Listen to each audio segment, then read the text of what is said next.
I just realized it's 1 p.m. Hello, guys. Can you guys Happy hear me? birthday, Kaya. Oh, wow. Thank you. See, I'm now young again, man. I have my Discord. There it is. You guys are the youngest guests I have. You're also the youngest HasanAbi heads, really. Because my community is gotten progressively older and older as I don't do enough TikToks and stuff. So this is the neat little pocket. You Okay, got your so Nicorette? I have my Nicorette, but I've also started zinning, which is apparently very right wing to do. But What is this? that's my new thing is the nicotine pouches Zyn. But for everybody that is unfamiliar, we have Jeremy Scahill and Ryan Grimm in the building. They are investigative reporters of the Intercept, and we are going to be talking about their latest coverage on the New York Times Screams Without Words article that they did a phenomenal job on, and other numerous issues and the latest updates from Gaza right now before we continue on with our domestic politics agenda. This is Super Tuesday today. Thank you so much for coming on, guys. This is not a lot of things are different from the last time we talked, but yeah, we're here to talk about your coverage real quick. Hold on. I'm also trying to like, well, how do I do this? Is this good? This is good, I think. I'm trying to make sure that I size you guys in a way that's like appropriate. I had to turn off my camera so I can like show you guys on the top of the screen here. Okay, I think this should be fine. Make the other window smaller. What do you mean? Anyway, all right. What's up, guys? How's everything going? It goes. Ryan, you were in Los Angeles recently. I apologize for not being able to link up. I go to bed very early, and you're more of a night owl than myself. Yes, I'm also on East Coast time. Yeah, I was out there for a little fundraiser for the Intercept up in the fancy part of the town. So figured I'd swing on by. But yeah, no, I'm glad that you couldn't, because I needed the sleep. All right, that's good. Hopefully the fundraising stuff is going well for the Intercept. You guys do Coming along. Yeah, like You guys- we're from readers, like from rich people, not huge fans of us. There's a few rich people out there that are fans of us, just because wealth inequality is a lottery in this country. So accidentally, some like super lefties wind up getting rich sometimes. But from a readership basis, we're at the strongest position we've probably ever been. That's awesome. I'm glad that there are people out there that are willing to help out. People are asking in the chat where they can donate as well, so we can maybe do a fundraising push for you guys as well here in this community. Yeah, if they go to theintercept.com, they will be harassed all over the website to give money.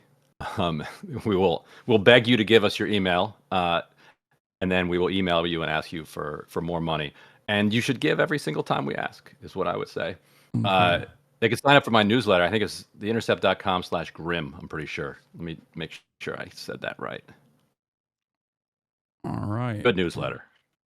And it's free, but you should give to the Intercept anyway. Yes, that worked. Theintercept.com/grim. Yeah, you're get you there to the your link on your Twitter actually goes to my website somehow. Your email link. I know. How did that happen? Do you have any idea? I have no idea. I don't know who did that. Yeah. Somebody saw that I put Ryan Grimm. We have a lot of little tricksters out here. It's been like that for years. I'm just like too lazy to fix it. Yeah, it's all good. Yeah, literally, if you click on Ryan Grimm at gmail.com on my Twitter bio, it goes here. Yeah, well, that's great because you're here today. So, there you go. Perfect.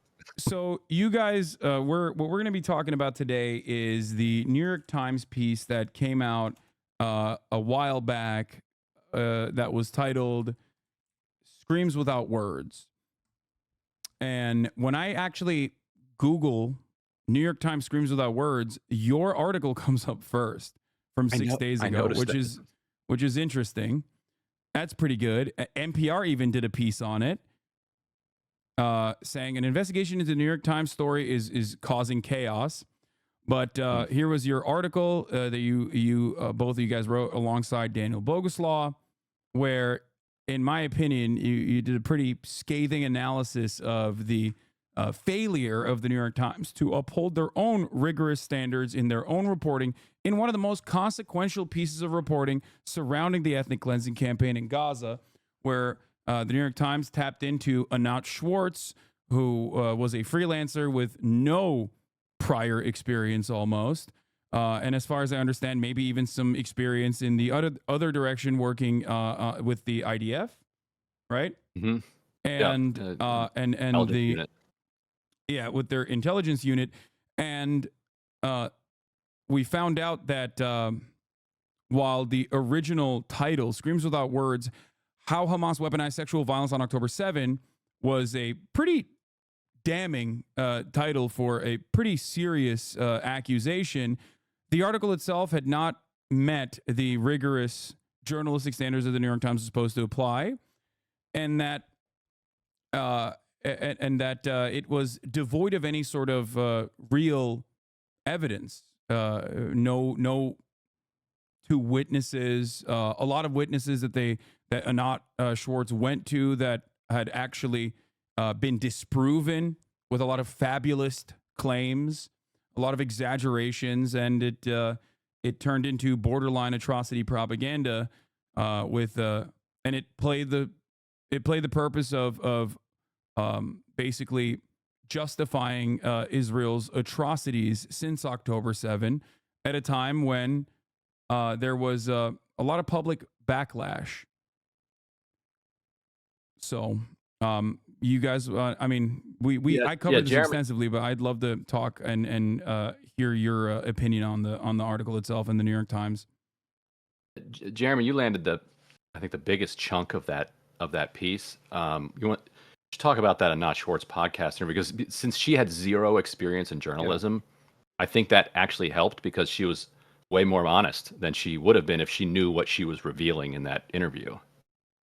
I mean, one of the things that happened, this article has been under scrutiny from the moment it came out, and you had a lot of independent news sites and journalists that were flagging inconsistencies, contradictions, problems with the New York Times narrative. You know, you had Electronic Intifada and Ali Abu Nima, you had the Gray Zone, you had Mondo Weiss, and lots of people on social media as well, going through it and looking at the sourcing and who was featured in it, and a lot of stuff didn't add up. And also our friend, the journalist Layla Al-Arian, who is a really incredible, remarkable journalist. She and I go way back to being at The Nation magazine together. She's an Emmy Award-winning, Polk Award-winning executive producer at Al Jazeera English, and in fact, she executive produced the documentary about Shireen Abu Akleh, the Palestinian American journalist who was assassinated in the West Bank in 2021.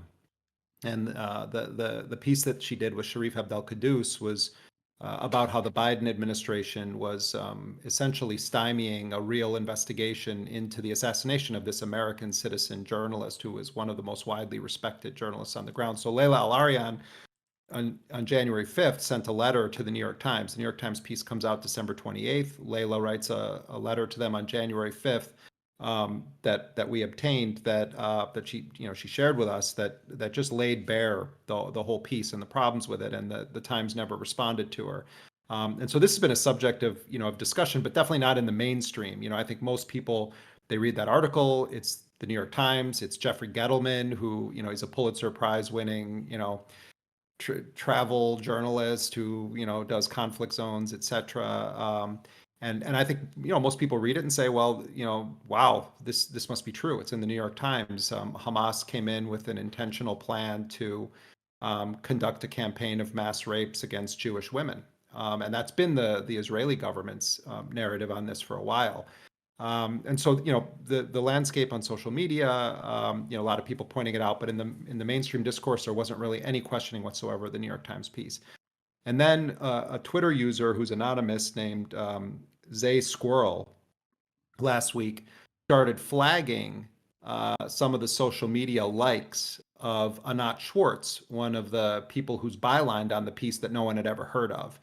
And it turned out that she had liked a number of tweets that really were, not just dehumanizing Palestinians, but in fact, she liked one tweet that called for turning Gaza into a slaughterhouse and dispensing with any rules of engagement and, razing it to the ground. And that tweet, in fact, was cited in South Africa's case at the International Court of Justice as genocidal incitement speech. So and then there were a number of other ones. She also liked a tweet that promoted the lie that there were 40 babies beheaded on October 7th, and another one that said that Hamas is Daesh, is ISIS.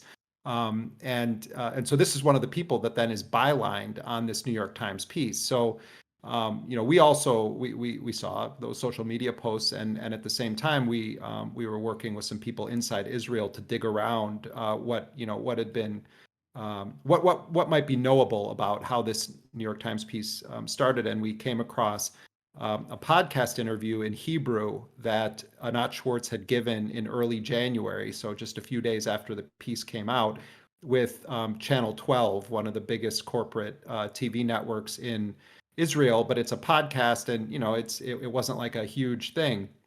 So we quickly got that thing translated, and we made sure to get it the translation reviewed by 3 separate Hebrew speakers, because we wanted to make sure it was accurate, because the contents of it were incendiary.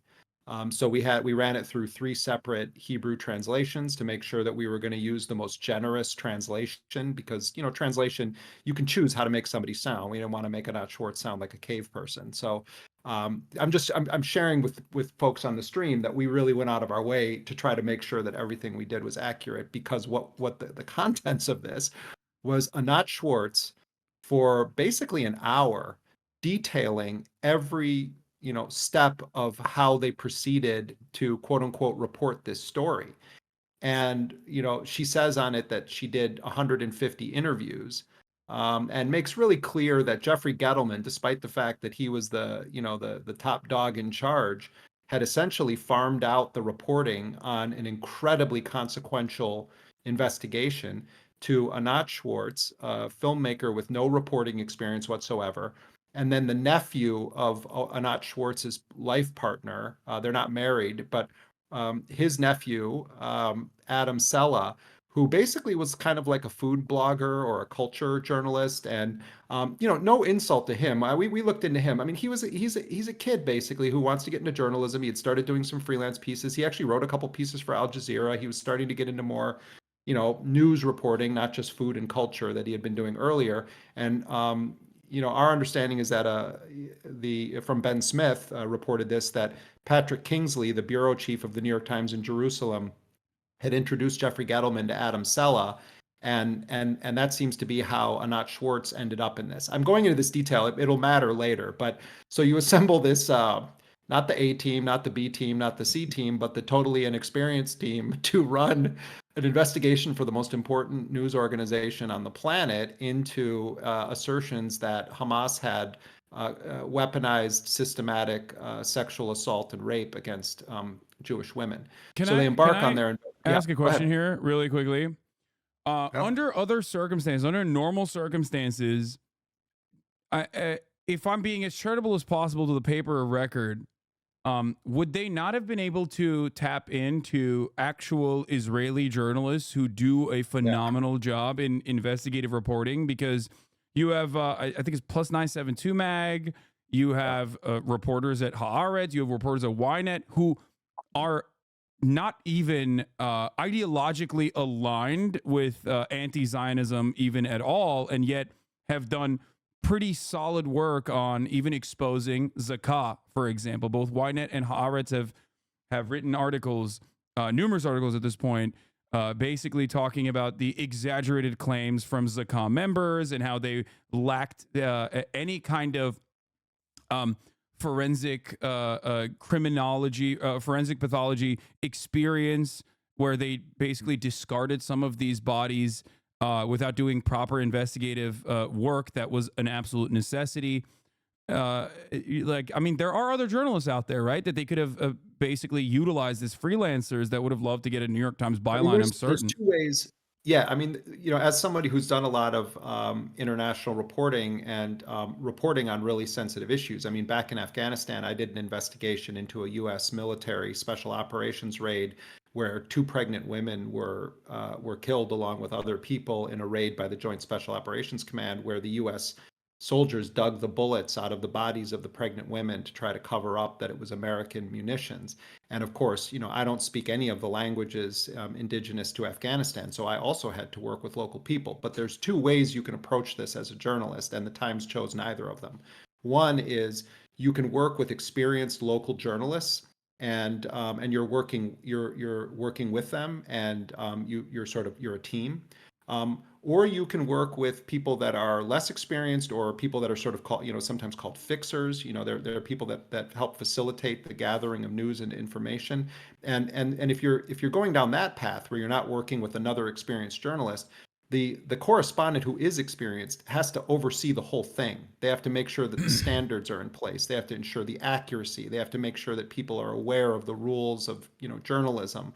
And so it's not unheard of or even unethical to work with inexperienced people if there's a sufficient oversight of the process, and that happens all the time. So I wouldn't necessarily ding them on that, but the New York Times has endless resources.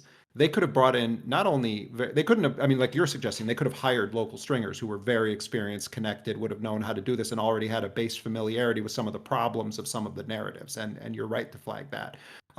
Or they could have brought in a reporter that was really experienced in investigating, sexual violence crimes in war. And so neither of those things happened. But what's kind of wild is they start this thing, and according to the podcast interview, Anat Schwartz says that she initially didn't want to do it, that she didn't want to look at images of it, and that's completely understandable. I think she was probably assuming she was going to be having to sit face to face with people who had been, the actual victims of sexual violence or rape, or to talk to witnesses who were going to be describing really horrifying, events. But eventually, she says the Times convinced her to do it, and she starts off by calling all of the hospitals in Israel. She says she calls 11 hospitals in Israel that each have what are called Room 4. Room 4 are specially designated facilities and hospitals for victims of sexual violence or rape, and is calling other rape crisis hotlines, etc., and is kind of astonished that all of them are saying they had no recorded cases of sexual assault from October 7th that came in. And at one point, she describes her conversation with the manager of a sexual violence hotline, and it almost sounds like she's just kind of like not berating him, but just like exasperated and saying, "How is this possible? What are you talking about? What do you mean, no one?" And then she comes across this interview that was given on to a person who gave an interview to a number of television networks in the U.S. and around the world, who was identified as a Israeli Special Forces paramedic known as G, and he did interviews with his back turned, and he described encountering a scene in a kibbutz where there were 2 teenage girls that he encountered that appeared to have been raped. He, in fact, said that they were raped. I don't know how he would have necessarily known that just by walking in, but he said that they were raped. The New York Times, when they reported on it, did not say that they were raped. They just described the scene, the condition he found them in, which was one of them had her pants pulled down, and he said that she had semen on her back. And that the other one had her boxer shorts ripped. Remember, this happened very early in the morning. A lot of people were in their pajamas that day. And that she had bruising around her groin. And Schwartz becomes, according to her own words, sort of instantly convinced that this is indicative of a pattern of sexual assault because there were 2 women and they were in a room. It was almost an incomprehensible thing that she was saying on the podcast, how you would all of a sudden jump to that conclusion, but it's her words, not mine. And eventually she tracks this guy down and she tries to validate the story and says she's calling around, but no one has seen anything. And in fact, in that whole course of that interview, she never she talks about how difficult it is to get a second source, but she never describes actually getting a second source. And when it appeared then in the New York Times, if you read it, it's journalists can read this stuff, and I think just even reasonably smart people can understand the trick that's going on. There's an attempt to present it as having a second source because they say neighbors said that the girls were found separated from their families. Now, our subsequent reporting has indicated that that's not true. They actually, according to the family, the girls died in the arms of their mother.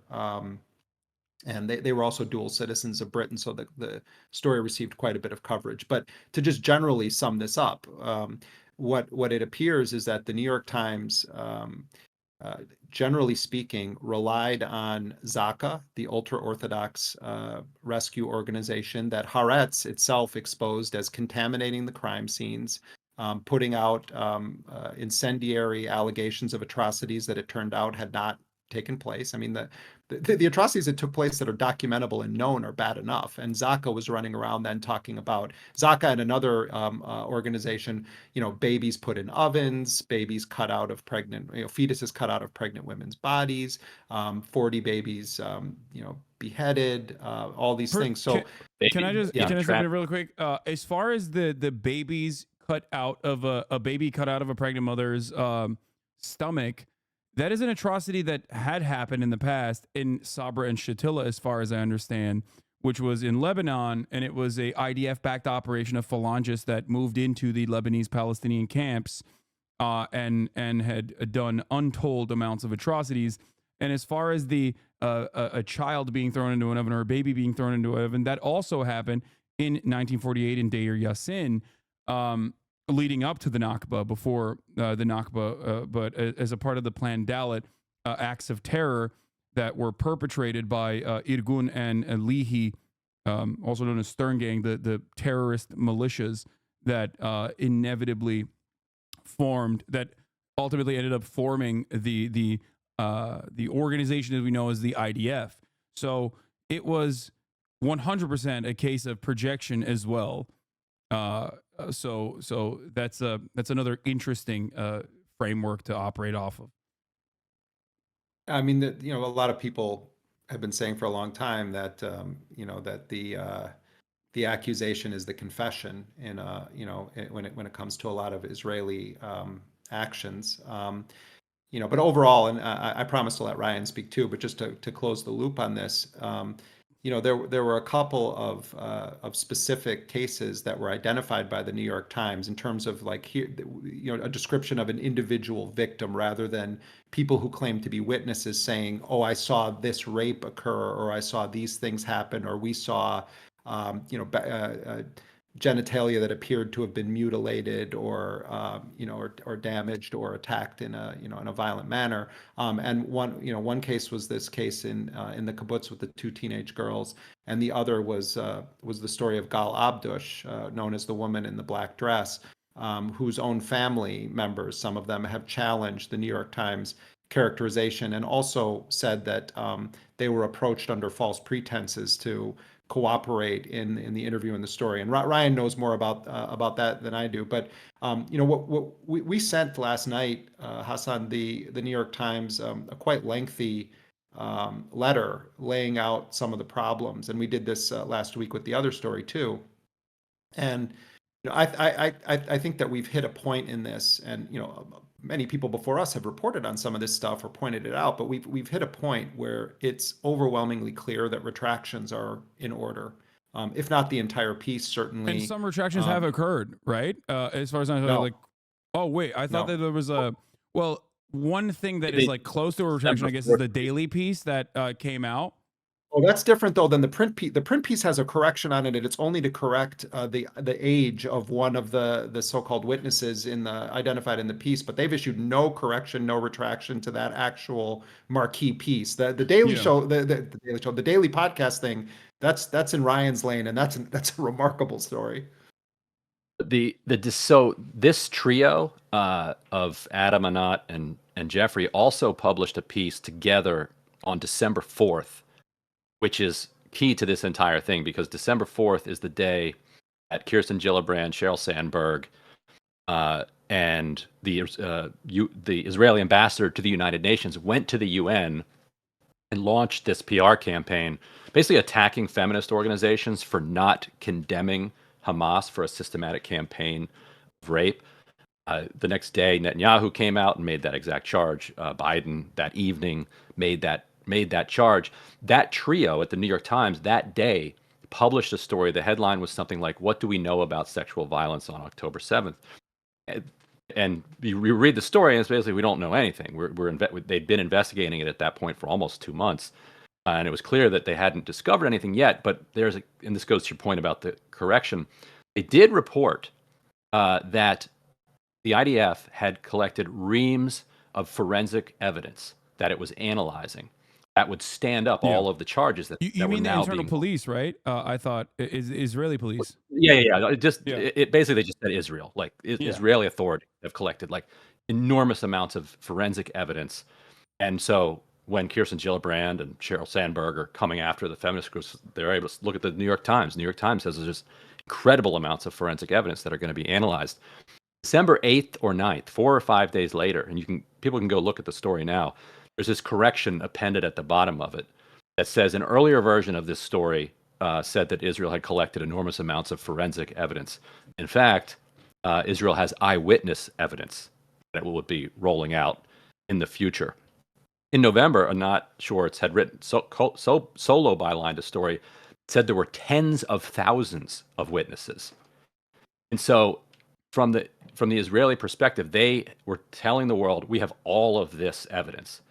By early December, they had really convinced the world that this was true, that this campaign at the UN, really worked, and it came at a crucial time regarding the war effort. Then they start to say, actually, we don't have all of this evidence. So people start pushing back on it by mid to late December, and then in late December is when that trio comes forward with their Screams Without Words piece to really just put the exclamation mark down and say, look, this is it. We've got it. Anybody else who's still asking for evidence is just a rape denialist at this point. Yeah. So beyond the New York Times, something happened yesterday where the United Nations sent a team of 9 specialists alongside her name is Prima Patel, I believe, to go on a mission to investigate the sexual violence and sexual assault allegations that were made by the Israeli government. And I looked through it. I also relied on other journalists like Evan Hill looking through it as well, and their summarization of it. And the way that originally this report was presented in the media with the headlines, I fear was very different than what the report actually had suggested. There was an air that it was like presented as though this was an investigation, which it was not. The report itself clearly indicated that it was not an investigation whatsoever, and that an investigation actually should occur, that they were demanding that the Israeli authorities open or conduct an investigation alongside the Office of Human Rights from the UN, something that the Israeli government has obviously been reluctant to do, and as a matter of fact, considered the UN to be outwardly hostile to Israel and anti-Semitic for even suggesting such an investigation occur. And yet the report itself, from what I saw, was almost a rehashing, with one exception, but almost a complete reiteration of the New York Times Screams Without Words article. They went to the same exact sources.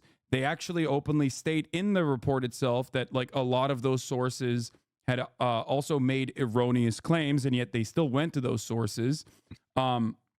There was some open source there was one open source investigator that looked through thousands of pieces of imagery and found that there was at least circumstantial evidence to imply potentially that sexual assault had occurred, which was, again, this is, as far as I understand, almost identical to the New York Times reporting on the matter, that like, no, there is no hard evidence. There's no like actual two eyewitnesses corroborating the information at all, or any kind of eyewitness testimony was basically coming from parties that had shown that they had lied on the events of October 7 originally, with one exception, and that was that Yeah, they I mean, said. remember though. Oh, What's go that? ahead. Sorry, finish. Well, It's the important. one what you're gonna exception say. Go is that they said that there was different clarifications, or they basically laid out in the report that there were like there was a different classification for claims that they were making. Circumstantial implied that they did not have like hard evidence. It was not beyond a reasonable doubt to convict anyone, but it was, it was still, in their opinion, severe enough to make these assertions, with one exception, which was where they had firsthand eyewitness or firsthand testimony, they said, from hostages that were released, that sexual violence and sexual assault had occurred on Israeli hostages in the hands of their captives or their captors. And this led them to also make the allegation, or make the assertion that that more of that could be happening currently, both towards women and children. So that was the only new information I saw in that report that I had not seen thus far. I mean, let's remember though the context of this, why Pramila Patten was doing this versus, actual investigators who would be in a position to gather evidence, interview witnesses, would approach this in a forensic criminal manner. Is that when the UN was initially going to send a team to do such an investigation, the Israeli government said, no way, they can't come. They raised objections. They implied that there were anti-Semites on the panel and people with sympathies to Hamas. And then the Israeli government issued an edict to medical personnel at all medical facilities in Israel that they were not to cooperate with the United Nations investigation. And so there was this big blow up between Israel and the office of the UN Secretary General, and it resulted in Israel basically getting its way. And then they send this other team in that doesn't actually have a full, investigative mandate in any meaningful way. And so you have to understand the political context in order to understand what came out of this body, that Israel manipulated the process so that this group of people would be the ones in charge rather than the initial team that was supposed to deploy to the ground. And what's interesting in this report, I mean, there's many interesting things, is that they make clear very early on in the report that they weren't really able to do an independent investigation at all on the ground, and that they didn't have access to almost anything, that everything that was being fed to them was coming through Israeli state institutions. And in fact, they don't really use the word evidence in there, except in cases when they're describing why they don't call have it evidence. information. They call it information. Yeah. That they have information to suggest. Now, all over the internet and the headlines and everything. I mean, the way it's the way this has been interpreted by many news organizations and just online people would fail a basic book report in fourth grade. I mean, it fails a basic test of reading comprehension. Most of, as you point out, most of what is contained in this 24-page report is it's like a list of all the Israeli government's allegations that it's made over the course of the months, all of which were sort of distilled into the New York Times piece by Gettleman, Schwartz, and Sella. There are a couple of cases though, and I think this is interesting, where the UN said that it looked into it and it can find no basis or evidence yet to prove that any sexual violence occurred in places where it had been alleged. That doesn't mean it didn't, but what the UN is saying is that they looked into it, even in the peripheral way we're talking about, and they've determined that there isn't sufficient grounds to say definitively that these things occurred. And they do mention they don't call it lack of credibility, but the erroneous statements that were made by certain individuals. But overall, this was a great victory for Israel, because they were able to launder the narrative and to put the stamp of the United Nations on it, and then to weaponize that. I mean, I've been blasted all day long, Ryan and I, oh, rape deniers, rape deniers. You know, a prominent documentary filmmaker sent me a note. Are you going to apologize? You know, it doesn't matter. Facts don't actually matter. The narrative matters. And that's the whole point of Hasbara, the Israeli propaganda doctrine. You know, it's not about the facts. It's about convincing external audiences to buy your lies. Yeah. And the irony is that the story that we did just recently is about kibbutz Beret, where a spokesperson for that kibbutz said that, hey, you know, good for the New York Times for uncovering what they did, you know, when it comes to sexual violence around the country, but in this kibbutz, their story is inaccurate. That was incorrect, and you know they told us that on the record, and that's the story about the one that Jeremy was talking about earlier with the two girls who were killed. And interestingly, the UN report says that two very high-profile incidents in Kibbutz Beret were found to be unfounded. So they went further than just like we couldn't establish them. They pretty effectively just dismissed them as possible. One of them is this hoax about the pregnant woman with the fetus, and the fetus is beheaded and the mom's beheaded. Like that didn't happen. And then another one they describe as a girl who had been thought to have been a victim of sexual assault, but it turns out that a bomb squad had moved her body away from her family. And so then when another paramedic came across the scene, saw this girl separated from the family, and this became a very high profile case. Now, they don't say which precise case this is. Like, it's a very thin document, and it would be nice if the UN would tell us which case they're talking about. New York Times, very interestingly, in their write-up of the report, mentioned that two high-profile incidents in Kibbutz Beret were deemed to be unfounded by the UN. But then they added, the Times wasn't referring to either of those.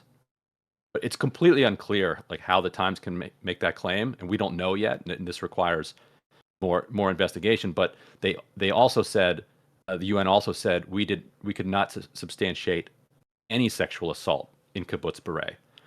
And the New York Times, like we said, had three victims that they identified, that they elevated as victims of sexual violence to establish their claim of a pattern. And two of them were in Kibbutz Beret. And the UN report seems to align with what the kibbutz spokesperson told us. Ryan, let me throw something else in there. I mean, Hasan, just to give you a sense of like how meticulous we were when we were approaching this, we went and we put together an Excel spreadsheet where we cross-referenced data on every single minor 18 and under. And in fact, in some cases, we went up to the age of 20 just in the interest of fairness, because just to try to cast a wider net. And we looked at we created entries for each victim that day, and anything that we knew about the circumstances of their death, their age, their gender, and then we cross-referenced it with the Israeli government's official list of the dead on October 7th, with then the National Social Security Agency in Israel's list of the dead.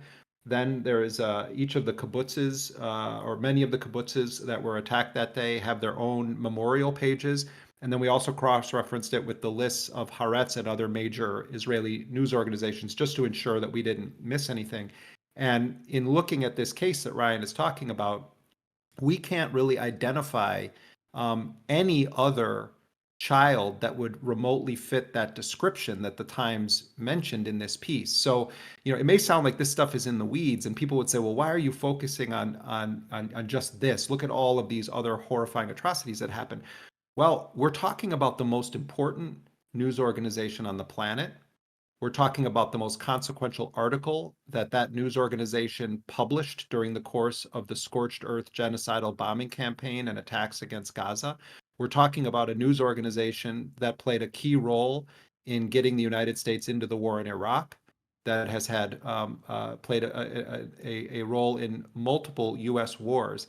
And this article came out, remember, right in the sort of aftermath of the exchange of captives between Hamas and the Israeli government. And it came out at a time when Israel was under pressure, even from some of its own allies, because of the massive civilian death toll, where you had, that leaders of France and Canada openly saying, "Stop killing babies." And so, this story was like a shot of, it was a boost in the arm for the Israeli war narrative, and that's why it matters. It matters because this paper has the ability to take lives with its reporting and to influence policy. This isn't just about, two individual people and whether or not this or that happened to them. It's about the New York Times. And this story that we're talking about came to the New York Times and other news outlets via the Israeli government. The Israeli government spokesperson, Elan Levy, set up these interviews with this paramedic, so-called paramedic. And in fact, this is, I'm sure there's, because you have an interesting audience. I'm sure there are people that have been following this, but just quickly, when the first interview this paramedic did that we can find is on a right-wing Indian television network, Republic, and his back is turned and he's describing the scene. And the first thing he says, he talks about how he was at his fiance's house, and then all of this started going down on October 7th. And he describes how from Tel Aviv to the Gaza Strip is only 2 hours by car. Israel is a small country, and he says we then arrived at kibbutz Nahal Oz, not Be'eri, Nahal Oz. And he describes the scene, and he even goes as far as to say Nahal Oz means river of strength, river of courage. He's giving sort of color and detail about it. And then he tells the story of encountering these two girls, and he says that they had been raped. Well, the Israeli government spokesperson then puts this up on Twitter, except he changes it. It's no longer Nahal Oz. Now it's kibbutz Be'eri. And one possibility here is that they realized there's a problem with the narrative because they really couldn't fit the description of the victims to Nahal Oz. There are two sisters that were 20 and 18 years old that are the closest you could, maybe think. But it seems clear that they either he misspoke, even though he gave this with their mother, though, right? description of Or their grandmother. Oz. Right. Or they realized they had a problem with the narrative, and so they put it out, and he clips that part of it out, puts it online, and says it happened in kibbutz Be'eri. And by the time he's then on CNN and interviewed elsewhere, kibbutz Be'eri becomes the story. And by the time Anat Schwartz comes across it and meets with this guy for the New York Times piece, it is firmly rooted in kibbutz Be'eri. Okay. So one thing that I think we all agree on this as well, that we should mention here is the fact that sexual violence is a common occurrence in war and in situations like what happened on October 7, and that there is a likelihood that sexual violence did occur on October 7. However, this conversation is not about the likelihood of sexual violence occurring, but rather the investigation, or rather lack thereof, into sexual violence occurring, a proper investigation into sexual violence occurring, and a lack of forensic evidence and a lack of evidence in general. I just want to point that out so that people don't misunderstand or try to misconstrue this. And I think especially people systematic and weaponized sexual violence directed by Hamas. And I think people should also understand that there were at least several hundred people who kind of poured across the fence on October 7th. There are reports of basically like gangs coming over and taking advantage of the situation. Like you can imagine, you've never left Gaza your entire life, and now the fence is down. People were just pouring over that border, and so I don't think people should be dismissive of the idea that in the context of that mayhem and violence, that there could have been some sexual violence. In fact, it's interesting. If you look at the UN report that the media kind of spun up to say, to semi-agree with this like Hamas weaponized rape as a weapon of war claim, you look at the way they actually phrased it, they said something like, in the context of the violence on October 7th, it is reasonable to believe that sexual violence may have occurred. And that framing of it, I think is that is sure that's reasonable to believe. And the next question is what investigations have been done?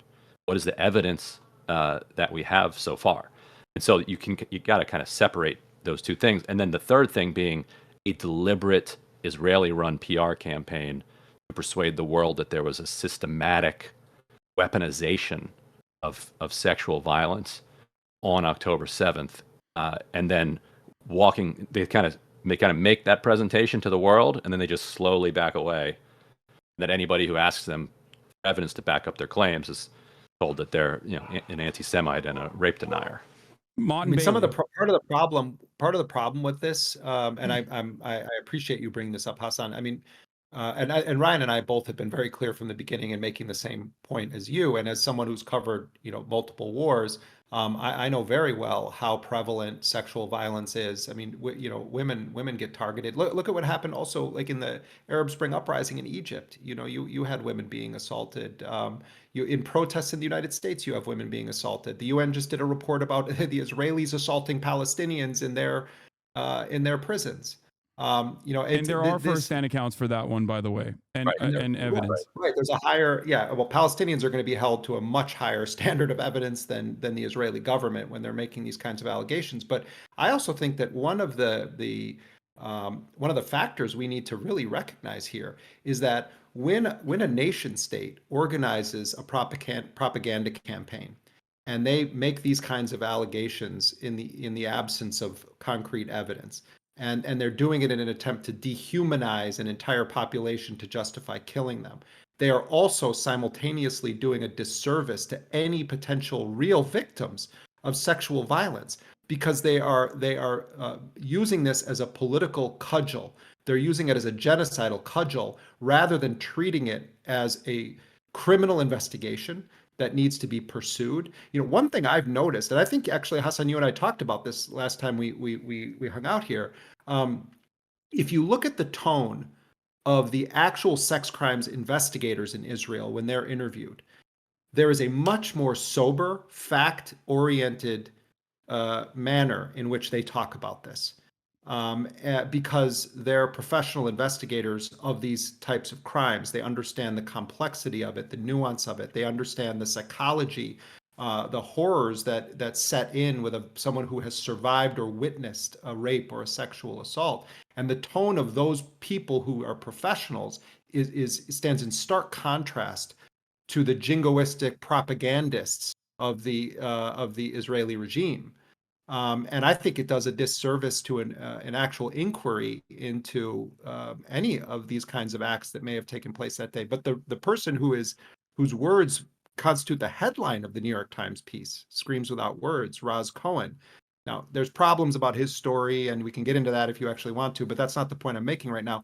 He says he finally settled on a narrative for what he witnessed, where he says that the people that he witnessed committing a very brutal gang rape were not Nukba, not special forces of Hamas, but ordinary people. And he's a veteran of the Israeli Special Forces. So he's saying that they very clearly were not Hamas. Yet his quote, Screams Without Words, becomes the title of an article whose thesis is that Hamas did this. Hamas came in with a systematic plan. I mean, so even their own witness in here is saying something that's contradicting the thesis, and his statement is used as the headline for the article. Yeah. Hasan, let me add one more thing that about how I've been thinking about this. Like, so on the one hand, it is incredibly remarkable that there isn't a single Israeli woman who has made a claim that she was sexually assaulted on October 7th. You have a lot of people who say, why don't you believe Israeli women? Well, 0 Israeli women have come forward. So some people said, well, you're setting the bar too high. I said, I'm not setting the bar too high. If an Israeli woman comes forward with a credible claim, that's all we're asking for when it comes to a credible complaint. Then people say, well, of course they're not still around. They have been killed, and maybe that's true. But what I add to that is that's where Israeli claims of having reams of video evidence, photographic evidence, and forensic evidence come into play. They made that claim all throughout November, that they had collected that evidence from these victims. The fact that they never have turned over that evidence and now are making these bizarre claims that they don't have the evidence because of Jewish burial traditions and the kinds of excuses that should not have even gotten past an editor. Like, no, go back to your source. That's not a serious excuse. And also, we reported 2 weeks ago that you have so much forensic evidence. What happened? Were you lying then, or are you lying now? So that's what I say to people who have a very reasonable follow-up when they say, well, of course no women have made that accusation because then they were killed on that day. How can they make an accusation? Well, then you have to go back to Israel making the claim publicly that they had the evidence that would prove it. Yep, now no longer saying that they mountains have of forensic evidence and firsthand accounts and a firsthand testimony that is not conflicting with one another. Right. Yeah. So the only thing that we do have actually a rigorous standard applied for is basically the claims that were made that were later falsified. That's the craziest part about this story. Like I said, with one exception, where we don't have any evidence, at least public evidence, but claims made by Israeli captives, hostages, because the UN report, like I said. If you notice in that report, there's a huge difference in tone between what the UN reports about what they know about the hostage situation and what they know on October 7th. October 7th, they say, in a broad context of violence, it's reasonable to conclude that something happened. Like very, very low level confidence. When it comes to the hostage thing, they say there's clear and convincing information, I think is the phrase. Much higher, which they openly admit is a much higher standard that they applied in that situation. Like firsthand testimony is what they have which for is that. what we're asking for, right? Yeah. And there is one, I guess, out of I've been looking through every single instance and all of the hostage testimony that has come out. And I remember that even before the original, even before the big 7-day cessation of hostilities where there was a hostage swap that occurred, there was an older hostage that had given an impromptu interview to the media, which was heavily criticized internally in Israel. And the hospital person that allowed this to happen was actually, well, I don't know if they're still let go, but they were sent out on an extended hiatus and heavily criticized, heavily scrutinized. But I remember in that original hostage testimony that was broadly publicized, there was one instance where one of the hostages that was carried into Gaza was reportedly hit with straws and was humiliated and also sexually assaulted in that regard, where people were hitting her with people were hitting her in the, I don't know how to talk about this in a delicate way, in her butt, basically. I remember something along those lines, which does meet the standard of sexual assault and sexual violence, and also ritualistic humiliation. Beyond that, I have not seen any public hostage testimonies that corroborate. So I don't know if the UN team is. There was one, I think, today or yesterday in the Guardian, where they said that they had spoken to other hostages, yes, who had been abused by previous captors. And that's the kind of firsthand, or I guess that's secondhand by now, but that person spoke firsthand to the victims. That's the kind of credible testimony that you want, that the public wants, so that we can get to answer. I mean, I think also what we're gonna, if there's really a historical reckoning with all of these events, and there is a proper tale of all that happened and facts actually matter, I think part of what we're going to see is that when Hamas launched what they called Operation Al-Aqsa Flood, they had certain objectives in mind. They had certain tactics in mind. They were working with at least 4 other armed factions from Gaza, including Palestinian Islamic Jihad. And then, as Ryan indicated earlier, you had a variety of private actors, some of whom, or many of whom, may not have even been aware until it had already started that, the prison fence had been broken, and there was an attack happening inside of Israel. And Hamas itself said, if you recall, during the first truce where there was the exchange of captives, that it wasn't able to locate every single hostage. Well, the reason for that is because Hamas wasn't holding every single hostage. Islamic Jihad had some, other political factions had some, but then private people also took them and then tried to sell them to Hamas or other organizations. And so, it's possible that at this point now, I think all of the hostages' lives are in grave danger because of the Israeli assault, the lack of food From and famine. supplies in Gaza. It's a horrifying situation for everyone in Gaza, including the Israeli prisoners. But the point I'm getting at here is that you can have, on the one hand, a narrative from certain people who were held hostage that were released, where they're describing pretty humane treatment at the hands of their captors. In fact, in this piece in The Guardian that came out, I believe it was today, this released hostage is describing how her captors at one point put mattresses over them and put their own bodies on them to prevent them from getting hit by shrapnel from their own country's munitions that were being dropped on them.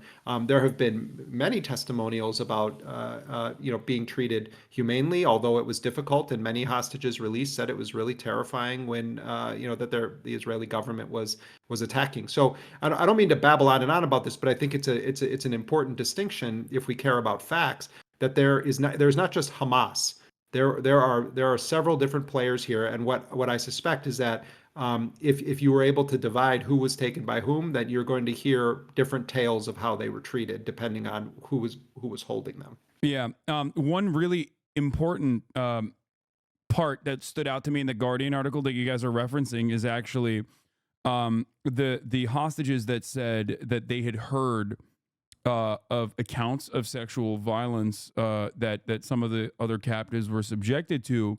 They wanted to bring it up to the Hamas commanders, who they, in their own words, said would be very receptive to listening to what they had to say. So that, once again, reaffirms the exact same position. Now, you might not think that it is because these guys care about the humanity of the hostages. After all, they did violently kidnap these people, right?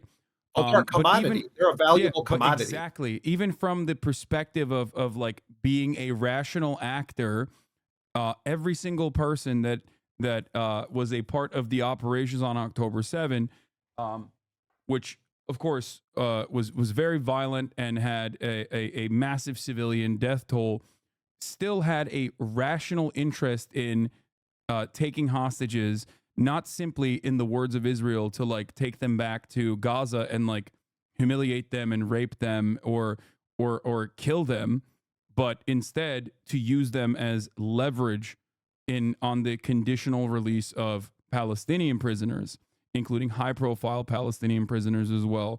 So that I think is like something that's lost in the media narrative for some weird, unforeseeable reason, that like these guys are barbarians and they're not thinking in a rational manner at all. There's no calculation here. They're just purely responding to their primitive desires of like raping Israeli women. Because this is the narrative that occupying powers, colonial powers, oppressive forces use throughout history. You have to dehumanize not just the enemy in a military sense, but the population that enemy comes from. You have to dehumanize all of them in order to justify your actions. And the United States has laundered so many of Israel's dehumanization efforts, not just in this 5 months of attacks against Gaza, but all through history. And let's remember too, have people forgotten Abu Ghraib? Have people forgotten Guantanamo? The CIA black sites? I mean, the United States itself ran a secret kidnap program where it was snatching people off the streets of cities across the world, taking them to secret prisons, torturing them, including sexual torture of prisoners, and then shipping them off to a gulag where they tried to hold them with no respect for the Geneva Convention, etc. So, and then you have the reports, not just the sexual violence reports about Palestinians being held in Israeli prisons, but just straight up also physical violence and psychological torture of Palestinian prisoners. Those stories that are actually documented at this point with facts and evidence, etc., are sort of faded into nowhere, and we talk about a lot of allegations, and the word Hamas is used to, with this broad brush, might feel good for the narrative, but if you care about facts, then you're going to actually want to, and you're talking about crimes, then you need to identify specific perpetrators of these crimes. Yeah. Yeah. And the UN report, actually, they made a point to say we did not even attempt to make any attribution of any of the violence, distinguishing between Hamas, Islamic Jihad, or gangs that just came across the border. Like, they were very clear. Like, what we're presenting here is not, we're not claiming that this is Hamas. Obviously, Hamas, the one that planned the operation, and none of it happens without Hamas. But they were very clear about that. You know who you should have on this show, Hasan? I mean, since you got the Yemeni pirate, that kid that went viral all over the place. You and I were talking about that you were able to find him. There's a couple of great accounts online that have been looking at Israeli TikTok videos, but there's one really interesting account. I really hate you, BM. BM. You should have BM on. But I mean, there's a bunch of Palestinians that have been doing this too. But I really hate you I think that'd be an interesting interview for this show. But just so your audience understands, there's all these Israeli soldiers. They seem to be obsessed with going through the underwear drawer of Palestinian women in Gaza, and dressing up in their lingerie, and it's yeah. I don't know what happens there. I don't know what is like the mentality there, but that is there are a lot of there's a lot of that. I feel like I feel like there's been less. I think that I remember reading a report from IDF Command saying that they need to like clamp down on the social media activity of the soldiers on the ground, considering that it was becoming more and more of a problem. You also had, on the other hand, the IDF's very own Telegram channel that was engaging in atrocity propaganda for a not insignificant number of people. It was a version of a much more popular Telegram that's like owned and operated by other Israeli people and not directly linked to the government. But what was it called? 72 Virgins, I think. Yeah. So I think that the IDF at least originally saw a lot of value in the horror that they were committing, the horrible acts of inhumane violence they were committing in the Gaza Strip, from the perspective of like galvanizing the Israeli public, so much so that they basically made their own Telegram channel after seeing the success of the other one. But now it does seem like there are less and less Israeli occupying force members in gear openly showcasing their endless untold cruelty. It's less violent in the sense that, like, for a long time you were seeing a lot of like buildings blown up and violence against other human beings, and maybe the order came down that's like, look, you gotta cool it, and so cooling it means, well, I'm just putting on some lingerie. I'm not hurting anybody here. Yeah. You get the picture of the kid and the guy in laying in a baby crib. Like, he's not like blowing the house up. So maybe that's or riding like children's bicycles.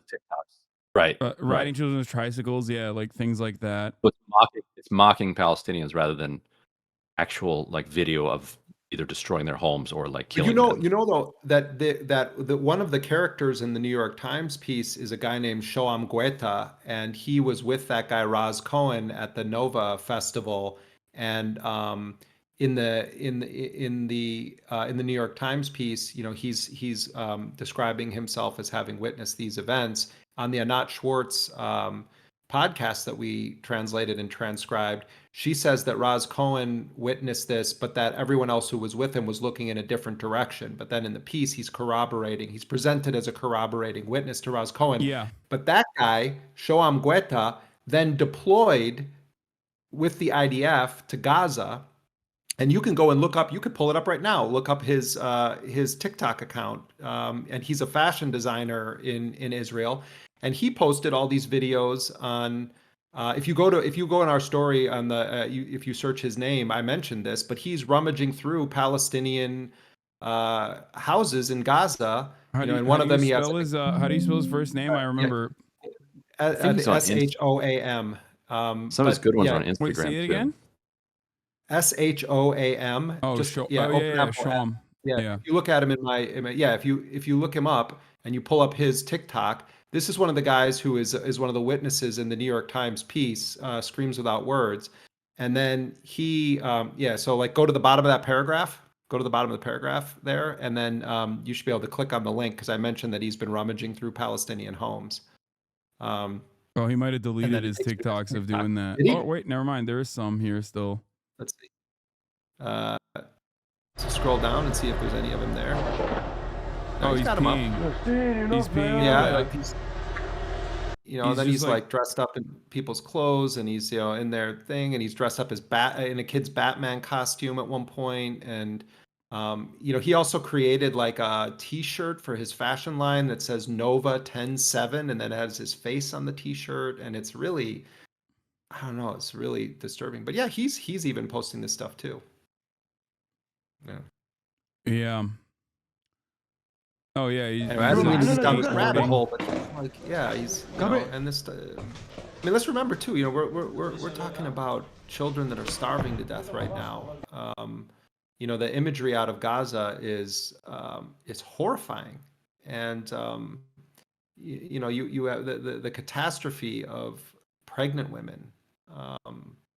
Of the attacks against the civilian infrastructure. I mean, this is just an unconscionable, sustained crime. And these guys are playing with kids' toys, kids that are probably buried under rubble, and they're playing with their toys, and they're taking their bikes, and they're putting on their costumes, and they're playing with women's lingerie. I mean, this is a deeply, deeply sick series of events that we're witnessing, and we're witnessing it because of social media, etc. They're broadcasting their own sickness. Yeah, I think one of the most interesting parts about this isn't necessarily like the capacity of cruelty for an occupying force. That much is like obvious. Like American soldiers did similar things. They just didn't have the same tech access and the same mass availability of phone cameras and direct access to the internet. You can only get away with doing stuff like this, obviously, when you have air superiority and you're overwhelming a largely civilian population. It's going to be a little bit different if it were, if there was a role reversal, or rather if they were actually fighting an enemy that was evenly matched with their own weaponry, and not like an ascetic force that is forced to make, bathtub rocket launchers and whatnot, and still sees tremendous success despite that asymmetry. But what I find to be really interesting about this is that, again, there's an audience for this. Like, there is a market for this, and clearly the Israeli government itself finds this to be valuable enough that they haven't genuinely put a stop, because this is something that would violate standards of almost every military internationally, because you are giving away your position and maybe much more to potential enemy combatants, right? So on that front, I remember something happening in Ukraine that was similar, where like with a foreign brigade, were actually like telegraphing their location and by posting, then they got rocket striked. Yeah, they got rocket strike immediately after. So like, there's obviously that part that violates like the safety for the operatives, but then also, I think in spite of that, they still see a lot of value in it. Like the IDF sees a lot of value in it because this reinforces, I guess, some of the I would say, sadistic desires from the population overall to enact vengeance and continue on with an ethnic cleansing campaign in Gaza. I think there's also a potential for a fracturing, not necessarily along Lebanese lines, but I think you're coming out of this war. You're going to have armed factions in Israel that are not as obedient to the central government as they have been over the years. I think the radicalizing that's gone on the last years and months, could completely spin out of control for you had settlers trying to go in, breaking through the border fence and try to settle forcibly inside of Gaza, as there are currently operations that, ethnic cleansing going on in Gaza.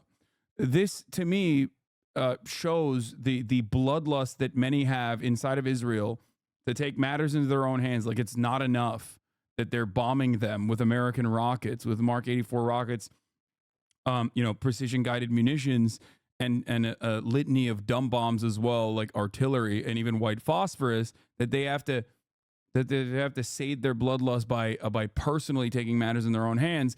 And as a matter of fact, putting themselves in harm's way, not by Palestinians, by Palestinian forces, but by potentially opening themselves up to Israeli rocket fire. Like, the Israeli military has killed Israeli hostages that were begging in Hebrew to not be shot, that tried to escape, that were left behind. They killed them.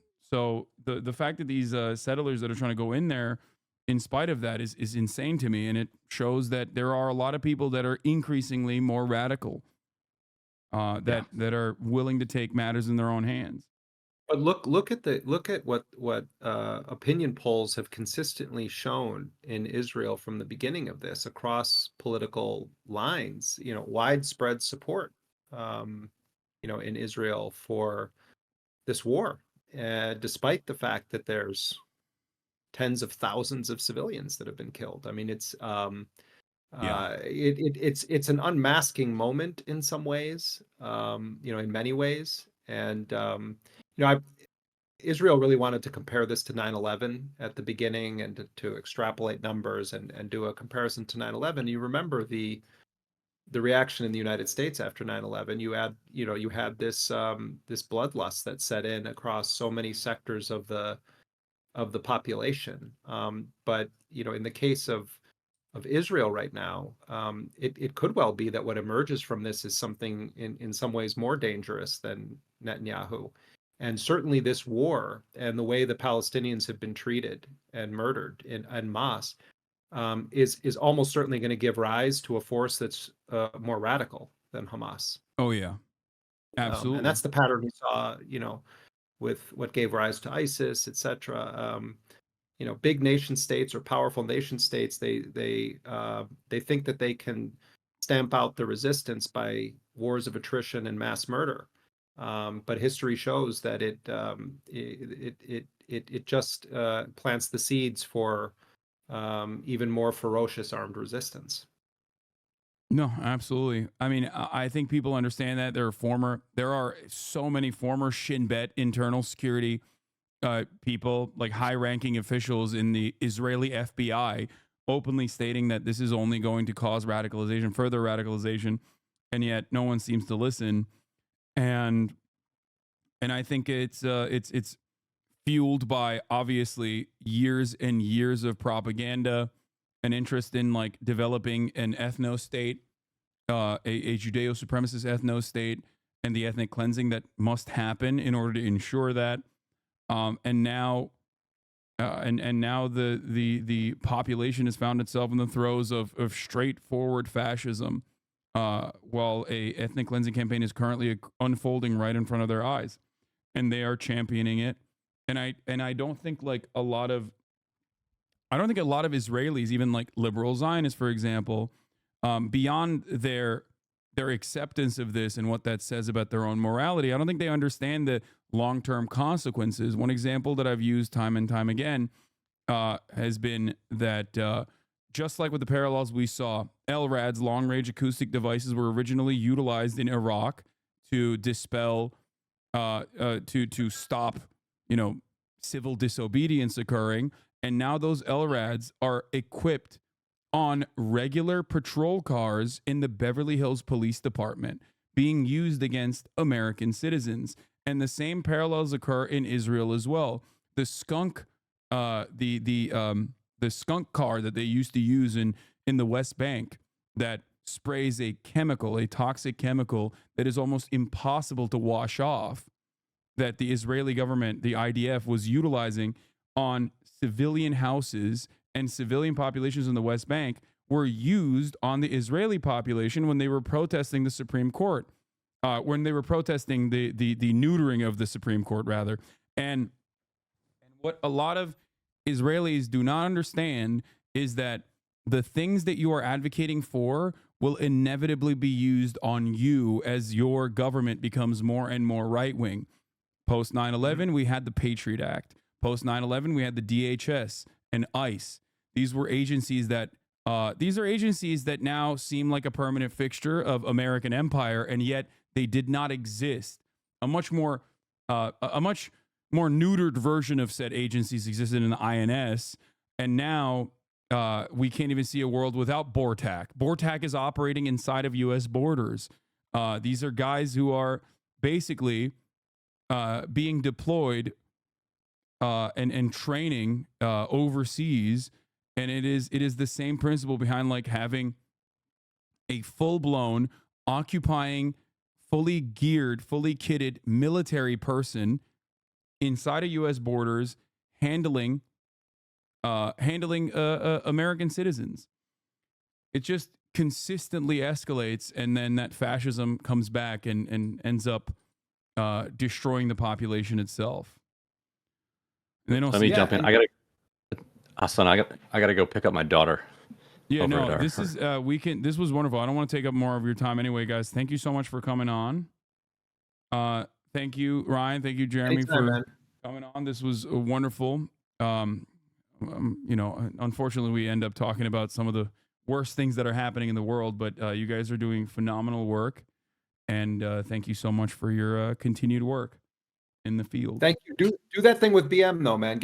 Figure out if you can get that person on the show to talk about the scraping of all these videos. I think you'd be a great place to have that conversation. Yeah, I would love to. I'm gonna DM him right now. All right. Take care, Hasan. Nice to see you. Goodbye, everybody. Thank you for joining. Bye. That was Jeremy Scahill and Ryan Grimm of The Intercept. Their latest reporting is very instructive. I covered it extensively on my YouTube page if you'd like to go watch that. We talked about the UN report that came out as well recently about the mass rape that occurred on October 7. Fuck. And now we are going to move away from Israel, Palestine, back to the United States of America.